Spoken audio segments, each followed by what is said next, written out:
کہ ختم نبوت زندہ باد، ختم نبوت زندہ باد، ختم نبوت زندہ باد، ختم نبوت زندہ باد۔ قرآن کریم کی آیت کریمہ میں نے پڑھی، دوسری آیت کریمہ اللہ فرماتے ہیں ما یفعل اللہ بعذابکم ان شکرتم وآمنتم۔ اللہ فرماتے ہیں کہ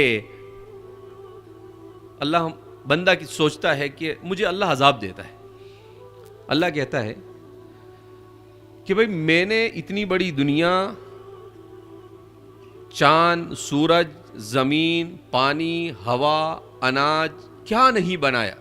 خلق لکم ما فی السماوات، قرآن میں اللہ فرماتے ہیں آسمان اور زمین میں جو کچھ ہے سب انسان کے لیے بنایا۔ یہ سب کچھ اللہ نے انسان کے لیے بنایا، تو اللہ فرماتے ہیں جب سب کچھ تمہارے لیے بنایا تو کیا میں تمہیں عذاب دوں؟ ما یفعل اللہ بعذابکم، اللہ تمہیں عذاب دے کر کیا کرے گا؟ کیا مطلب؟ اللہ کہتا ہے کہ مجھے تمہیں عذاب دینے کا شوق نہیں ہے، میں تمہیں عذاب دے کر مجھے اچھا نہیں لگتا ہے، لیکن دو کام اگر تم کرو گے اللہ فرماتے ہیں کہ تمہیں کوئی کسی قسم کا عذاب نہیں ملے گا۔ کہا کیا؟ ان شکرتم وآمنتم، اگر تم شکر گزاری اختیار کر لوگے اور اپنے ایمان کو مضبوط اور مستحکم کر لوگے۔ کہا شکر، صفت شکر اور صفت ایمان، یہ دو صفتیں اگر آپ کے اندر آ گئی تو آپ دنیا میں بھی اور آخرت میں بھی اللہ کے عذاب سے محفوظ ہو جائیں۔ کہنے کے لیے تو بہت آسان ہے مگر کرنے کے لیے بہت مشکل ہے۔ اسی لیے اللہ فرماتے ہیں وَقَلِيلٌ مِّنْ عِبَادِيَ الشَّكُورُ، میرے بندوں میں بہت کم ہے جو شکر گزاری کی صفت سے متصف ہے۔ کس کو کہتے ہیں شکر گزاری؟ شکر کے دو طریقے ہیں، ایک ہے شکر باللسان اور دوسرا ہے شکر بالعمل۔ شکر باللسان کا مطلب کیا ہے؟ اللہ نے نعمت دی آپ کو، 10,000 کے بجائے 15,000 کسی مہینے میں مل گئے تو آپ نے کہا الحمدللہ، یہ تو زبان سے شکر ہوا، مگر اس 15,000 کو آپ نے اللہ کی مرضی کے مطابق کمایا اور اللہ کی مرضی کے مطابق خرچ کیا تو اس کو شکر بالعمل کہتے ہیں۔ اس کو کیا کہتے ہیں؟ شکر بالعمل۔ اللہ نے آپ کو علم دیا، آپ نے اس علم پر عمل کیا، دوسروں کو اس پر عمل کرنے کے لیے آمادہ کیا، تو آپ نے گویا کہ علم کی شکر گزاری کی۔ تو جو نعمت اللہ نے دی اسے آپ نے اسی مصرف میں استعمال کیا تو اللہ کی نعمت کا آپ نے شکر ادا کیا، اور اگر آپ نے اس کو اس مصرف میں استعمال نہیں کیا اللہ فرماتے ہیں کہ ناشکری مجھے پسند نہیں۔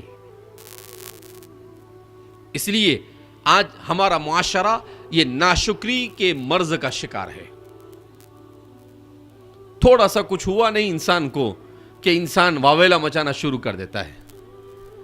اللہ ساری نعمتیں دے گا مگر کوئی ایک نعمت اللہ نے کبھی چھین لیا تو اللہ رب العزت خود فرماتے ہیں کہ جب انسان کو کوئی نعمت ملتی ہے تو انسان کیا کہتا ہے کہ یہ تو میں نے میرا کمال ہے، اور جب انسان کو اللہ کوئی نعمت چھین لیتا ہے تو پھر کہتا ہے کہ اللہ یہ کیا ہوا، میرے ساتھ کیوں ایسا ہوا؟ تو اللہ رب العزت دنیا میں نعمت کو چھینتا ہے تو انسان کا امتحان لیتا ہے کہ نعمت کے چھین جانے پر یہ صبر کرتا ہے یا نہیں۔ اگر صبر کیا تو کامیاب، اور اگر شکوہ شکایت کرنا شروع کیا اس کا مطلب یہ ہے کہ اللہ کے امتحان میں وہ فیل ہو گئے۔ ساری دنیا کو بتاتے پھرتا ہے کہ مجھے یہ ہو گیا، مجھے فلاں ہو گیا، مجھے ڈھمکا ہو گیا۔ حضرت یعقوب علیہ السلام کی کتنی پیاری سنت بیان کی، ان کا سب سے چہیتا بیٹا ان سے جدا ہو جاتا ہے تو وہ لوگوں سے شکایت کرنے کے بجائے کیا کہتے ہیں؟ انما اشکو بثی وحزنی الی اللہ، اے اللہ میں اپنے غم کی شکایت تیرے ہی طرف تجھے ہی کرتا ہوں کہ تیرے علاوہ اور کون ہو سکتا ہے میرے اس غم کو سننے والا۔ یہ ہے طریق انبیاء۔